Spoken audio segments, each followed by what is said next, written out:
અમરેલીનું સાવરકુંડલા જ્યાં યુરિયા ખાતરની સાથે અન્ય ખાતર અપાતા ખેડૂતો રોષે ભરાયા। જૂના બસ સ્ટેશન પાસે આવેલા તાલુકા સહકારી ખરીદ વેચાણ સંઘના વિક્રેતાઓ ખેડૂતોને યુરિયા ખાતરની સાથે અન્ય ખાતર પણ આપે છે, જેને લઈને ખેડૂતોએ જિલ્લા ખેતીવાડી અધિકારીને સ્થળ ઉપર બોલાવીને રજૂઆત કરી। ખેડૂતોની માંગ છે કે સહકારી ખરીદ વેચાણ સંઘના વિક્રેતાનું કાયમી લાયસન્સ રદ થાય અને તેમની સામે કાર્યવાહી થાય।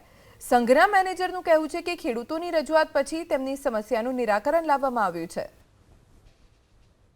અહીંયા પાછો એવો નિયમ છે, તમારે 1 થી 10 બેગ સુધી અન્ય ખાતરની 1 બેગ, 10 થી ઉપર જાય એટલે બીજી બેગ, 20 થી ઉપર જાય એટલે ત્રીજી બેગ। તો ખરેખર આ ખેડૂતો માટે અન્યાય છે, શોષણ છે।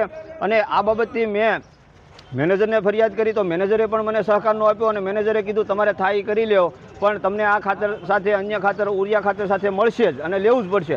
એટલે મારે 8 થેલી ઉરિયા ખાતર લેવાનું હતું, એટલે એમ ખાતરનું અમે પૂછ્યું એટલે કે તમારે આ 4 કિલોની થેલી 700 રૂપિયાની આવશે, એ તમારે ફરજિયાત હારે લેવાની છે।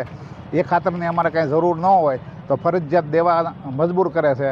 તે બાબતે આજે રૂબરૂ મુલાકાત લેતા ખેડૂતો જે એની રજૂઆત છે તે લઈ અને ખેડૂતોના નિવેદન લઈ અને નિયમ અનુસાર આગળની કાર્યવાહી કરવા માટે તજવીજ હાથ ધરેલ છે। હું સંઘમાં ક્રુબકો તરફથી યુરિયા આવેલ હતું, તેની સાથે અમોને માઇક્રોરાઇઝા આપેલ હતું, એટલે અમે ખેડૂતોને કીધેલ કે આ સાથે માઇક્રોરાઇઝામાં આવશે અને એની સાથે યુરિયા આવશે।